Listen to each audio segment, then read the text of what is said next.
चलें जी, in last class हम लोगों ने अम, इस सीरीज की जो लास्ट क्लास थी हमारी फिजिकल क्वांटिटीज वगैरह के हवाले से, तो इसमें होमोजेनिटी का कॉन्सेप्ट देखा था। मैंने एक वर्कशीट भी आपसे शेयर की थी, और उस वर्कशीट से रिलेटेड कुछ क्वेरीज हो सकता है आप लोगों के पास हो। तो आज कुछ क्वेश्चंस और सॉल्व करेंगे, तो होपफुली कि वो वर्कशीट आप लोगों से हो जाए। एक आज पेपर टू से रिलेटेड कुछ क्वेश्चन सॉल्व कर रहे हैं। ठीक है, तो होपफुली वहां पर आपके पास जो किसी भी किस्म की अगर क्वेरी आ रही हो तो वहां पे हल होगी, नहीं तो फिर वील डिस्कस। और अगर कोई क्वेरी आए तो यू कैन सिंपली व्हाट्सएप में वैसे ही बता सकते हैं मुझे। ठीक है, देखें यहाँ पे हम पेपर टू के क्वेश्चंस देख रहे हैं। इसके क्वेश्चंस बहुत कम आएंगे पेपर टू के अंदर, ठीक है, लेकिन जो आएंगे वो किस तरह के आते हैं जरा वो देख लीजिएगा। वो कहता है state the SI base units of volume.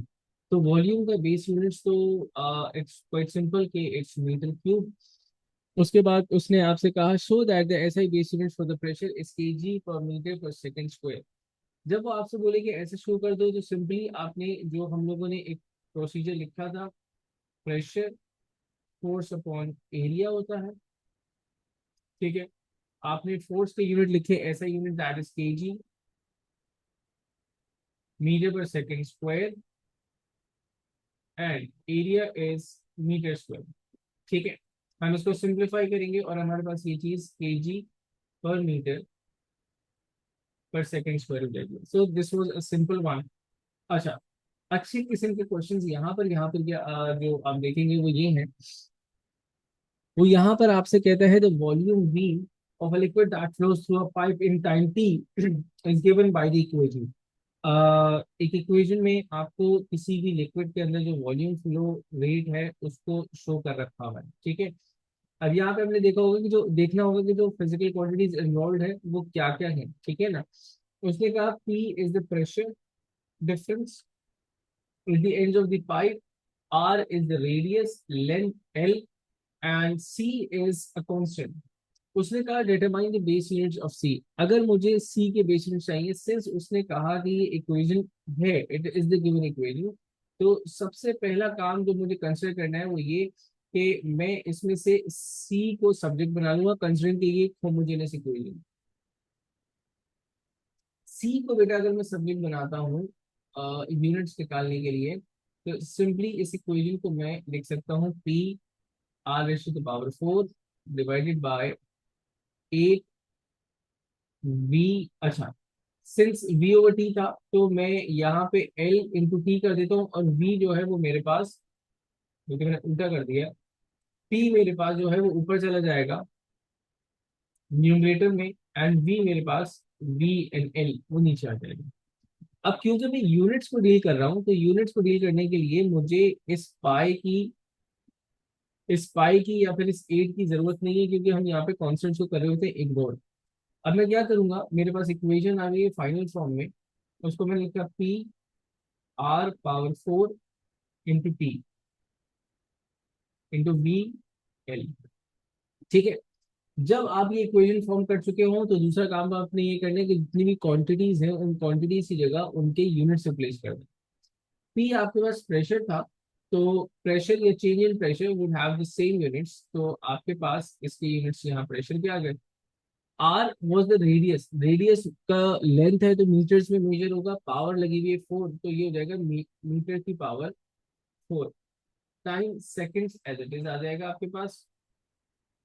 Volume is meter cube, and length L, again वो ये हो गया आपके पास। ठीक है, सिंप्लीफाई अगर मैं करूं तो देखो ये मीटर की पावर फोर और ये दोनों कैंसिल आउट हो जाएंगे मीटर के।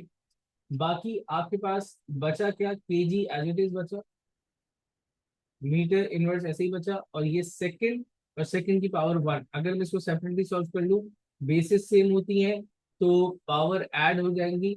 सही है, -2 + 1 इज -1, तो ये सेकंड इनवर्स। यहाँ पर आपके पास प्रूफ हो गया ये चीज। आई होप ये पॉइंट क्लियर हुआ होगा। सिंपल सा था, आपने एक अननोन कांस्टेंट का यूनिट निकाल लिया। ठीक है, फर्दर पेपर टू में किस किस्म के क्वेश्चन आएंगे वो यहाँ पे देखेंगे। सबसे पहले यहाँ पे बोलते हैं determine the SI base units of power. SI base units power के चाहिए, तो आप पावर को अब जो फॉर्मूला आपके जहन में आप उससे उसको कर सकते हैं। जैसे फॉर एग्जांपल पावर का एक फॉर्मूला है आपके पास, वर्क डन अपॉन टाइम, जो डिफाइन फॉर्मूला है। वर्क डन सिंस जूल्स और this is second, joules per second. अब जूल्स की जगह मैं चाहूँ तो, बल्कि चाहूँ क्या, मुझे लिखना ही होगा KG metre square per second square, और यहाँ पे सेकंड इनवर्स। तो this becomes KG metre square inverse cube. यहाँ पे मेरे पास ये पावर की यूनिट प्रूव हो गए। अब नीचे वो आपसे बोलता है कि देखिए figure 1.1 shows a turbine that is used to generate electrical power from the wind, ठीक है। The power P available from the wind is given by this formula। मतलब ये एक फॉर्मूला गिवन है जो कि विंड टर्बाइन पावर जनरेट कर रहा है उसके लिए, ठीक है। उसने कहा L is the length, rho is the density, V is the speed of the wind and C is a constant. अब देखिए इसने क्या पूछा, show that C has no units. ये प्रूव करना है। श्योर मैं इसको सेंड करूंगा। यहाँ पे आपने शो करना है कि सी के यूनिट्स नहीं है ना, this was something really different. C के यूनिट्स नहीं है, करना वही है, आपने क्या करना है, सी को सब्जेक्ट बना लेना। अगर मैं सी के सब्जेक्ट बनाता हूं, तो बेटा ये हो जाएगा L square rho V cube, ठीक है। अब सब्जेक्ट बना लेने के बाद हम क्या करते थे, हम क्वांटिटीज को उनके यूनिट से प्लेस किया करते थे, ठीक है। तो पी यहाँ पे पावर था, आपने पावर की यूनिट रखी KG metre square per second cube. Length L है, मीटर स्क्वायर आ गया। रो डेंसिटी है KG metre cube, KG per metre cube, और वॉल्यूम है मीटर क्यूब। अब देखिए हमारा टारगेट क्या है, what we are looking for. हमने कहा कि सी की कोई यूनिट्स नहीं है, इसका मतलब ये कि by the end of this simplification आपके पास किसी किस्म का कोई यूनिट बचना नहीं चाहिए। बचेगा क्या, वन, जीरो नहीं बचना चाहिए, वन बचना चाहिए। मतलब ये सब कैंसिल आउट हो जाएगा, सिंप्लीफाई हो जाएगा आपके पास। अब कैसे सिंप्लीफाई हो रहा है, this metre cube goes with this metre inverse cube. अच्छा, कुछ गड़बड़ है यहाँ पे। अरे हाँ, गड़बड़ ये है कि भाई ये वेलोसिटी है, मैंने वॉल्यूम लिख दिया। मीटर पर सेकंड था, उस पे क्यूब लगा हुआ है, तो यहाँ पर भी क्यूब आ जाएगा और यहाँ पर भी क्यूब आ जाएगा, ठीक है। चले, metre inverse cube metre cube cancel out हो जाता है। Second inverse cube second inverse cube, numerator denominator की होने की वजह से कैंसिल आउट हो जाएगा। मीटर स्क्वायर से कैंसिल आउट हुआ, केजी केजी से कैंसिल आउट हुआ। क्या बचा आपके पास, वन। वन का बचना इज मतलब न्यूमरेटर डिनोमिनेटर बराबर था, हेंस नो यूनिट। यहाँ पर आप लोगों ने जीरो नहीं लिख देना है, वन प्रूफ करना है लेकिन न्यूमरेटर और डिनोमिनेटर जो है वो बराबर हो जाता है। इस जैसा एक और सवाल कर लेते हैं, जैसे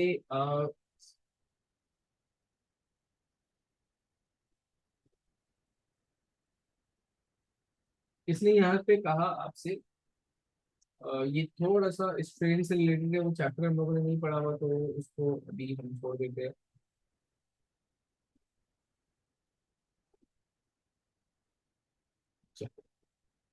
सिमिलर से क्वेश्चन है, उसने सबसे पहले आपसे कहा था show that the SI base units of power. तो पावर की बेस यूनिट्स अभी निकाले थे, इसको हमें पता है, हम वर्क डन ओवर टाइम से इसको सॉल्व कर लेंगे।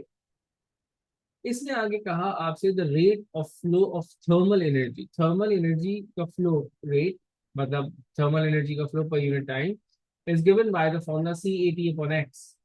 A is the cross-sectional area of the material. P is the temperature difference. X is the thickness of the material. C is a constant. Determine the base unit of X. C. बेटा याद रखना कि जैसे अब कहीं पर T इस्तेमाल हो रहा है फॉर टाइम पीरियड, कहीं पे थिकनेस, कहीं पे टेम्परेचर, कहीं पे कुछ, तो ये जो इन्फॉर्मेशन आपको गिवन होती है इसको बहुत केयरफुली देखना है। सिंस मुझे सी की यूनिट चाहिए, मैं सी को सब्जेक्ट बना लूंगा सबसे पहला काम। तो अब आप लोग मेरे साथ साथ सॉल्व कर रहे होंगे। सी को सब्जेक्ट अगर बना लेते तो बेटा ये हो जाएगा आपके पास Q X divided by T small T A and capital T. Once आपके पास सब्जेक्ट बन चुका हुआ है, आपके पास कोई कांस्टेंट या कोएफिशिएंट यहाँ पे नहीं लगा हुआ, ठीक है, जिसको हमने इग्नोर करना है, हम सिंपली स्टार्ट करेंगे with values.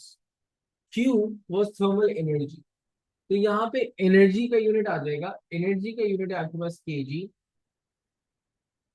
Metre square per second square. X was thickness, तो मतलब मीटर्स।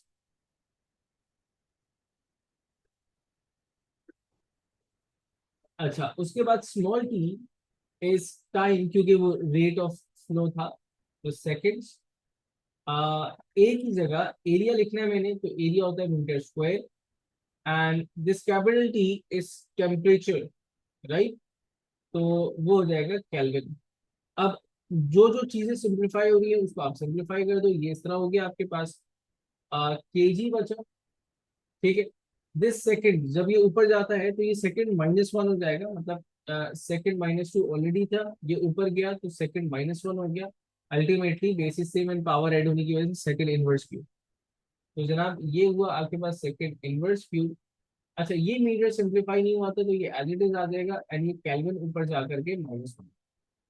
तो जो कांस्टेंट सी है उसका यूनिट आपके पास ये बन जाता है। आई होप ये सिंपल सा सवाल हो गया होगा आपको वैसे। अब इसी में थोड़ा सा थोड़ा सा टेक्निकल क्वेश्चन जो है ना, उसकी तरफ एक दफा ध्यान दो। आई होप कि बस वो क्वेश्चन मुझे मिल जाए। एक एमसीक्यू है, बहुत ही जबरदस्त किस्म का एमसीक्यू है।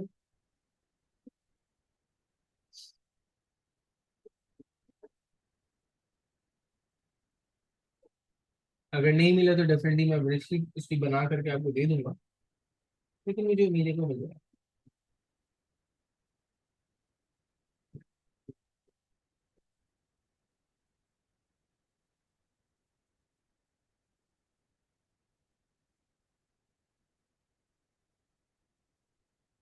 चले, छोड़े उसको, एक दूसरा टाइप ऑफ क्वेश्चन करना है। एक बिल्कुल ही यूनिक टाइप, यूनिट से related.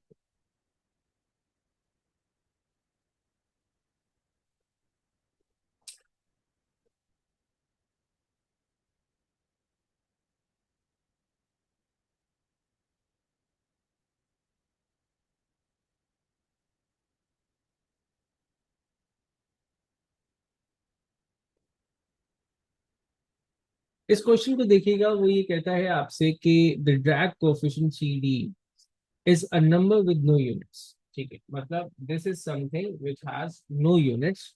It is used to compare the drag on different cars at different speed. It is given by the equation, ये equation आपके पास है, where F is the drag force, मतलब अब जरा हाईलाइट कर लेते हैं, F जो है वो आपके पास फोर्स है, रो आपके पास डेंसिटी है, A आपके पास एरिया है, V आपके पास स्पीड है।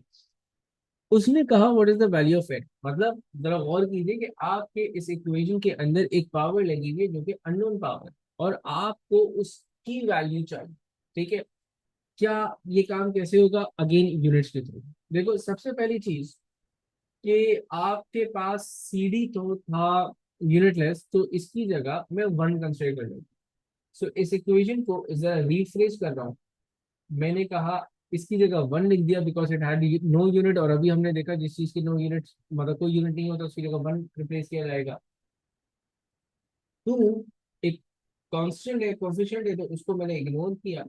अच्छा, मैं सिर्फ इस वक्त इक्वेशन फॉर्म कर रहा हूँ, तो ये rho V N N A आ गया।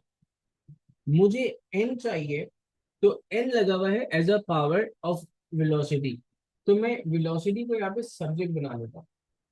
तो बेटा ये इक्वेशन मेरे पास v की पावर n हो जाएगी, ये f हो जाएगा, एंड रो इंटू एरिया, कुछ इस तरह से, ठीक है। अब करना क्या है, आपने रिप्लेस कर देने हैं क्वांटिटीज को विद देयर रिस्पेक्टिव यूनिट्स। आप किस तरह रिप्लेस करोगे, जरा गौर से देखना। वेलोसिटी मीटर्स पर सेकेंड होता है, और वेलोसिटी पे पावर लगी हुई थी n, force is kg meters per second square, density was kg per meter cube, area is meter square. बेटा सॉल्व करने से पहले इसको सिंप्लीफाई कर दो, केजी कैंसिल आउट हो जाएगा, metre inverse cube metre square, metre power -1 बचेगा जो कि ऊपर जाकर के पावर 2 हो जाएगा। तो ये हो जाएगा मीटर पावर 2 और ये हो जाएगा सेकंड पावर -2। यहाँ पर है आपके पास मीटर पावर n और सेकंड पावर -1। अब आपने करना क्या है, आपने कंपेयर करना है मीटर मीटर से, सेकंड सेकंड से। तो मीटर का टर्म मीटर के टर्म से, सेकंड का टर्म सेकंड के टर्म से। तो मतलब किसी भी एक से काम हो जाएगा आपका। वैसे तो अगर मैं ये कहूँ कि metre power n is equals to metre power 2, तो n की वैल्यू आपके पास 2 आ। तो यहाँ पर हम लोग एग्जैक्टली बेसिक इंडाइसिस वाला कॉन्सेप्ट है, यूनिट्स को यूज करते हुए हम लोगों ने इंडाइसिस भी, आप पावर भी इसको कैलकुलेट कर सकते हो। आई होप ये चीज क्लियर हुई होगी, क्लियर टू एवरीवन राइट। अच्छा, और दूसरी बात मुझे ये बताइएगा कि आप लोगों ने ये जो वर्कशीट मैंने दी थी, आप लोगों ने इसको ट्राई किया था? जिया भाई आपने? हाँ, दीज आर फ्रॉम बास्केटबॉल्स। अच्छा, तो आपने मुझे बताया कि नहीं, मैं इसको दोबारा सेंड कर देगा। चले, मैं आपको आज रीसेंड कर दूंगा, कोई मसला नहीं है, मैं इसको रीसेंड कर दूंगा आपको आज। ठीक है, तो इसको देख लीजिएगा। अब जा रहे हैं इसमें यूनिट्स में। अब अच्छी खासी प्रैक्टिस है आपके लिए, अब आपने इसको बहुत सारी प्रैक्टिस करनी है इसकी। ठीक है, जा रहे हैं एक दूसरे पार्ट की तरफ। ठीक है ना, एक एक एक दूसरा जो सेक्शन है इस चैप्टर का, हम लोगों ने वो देखना है। ठीक है,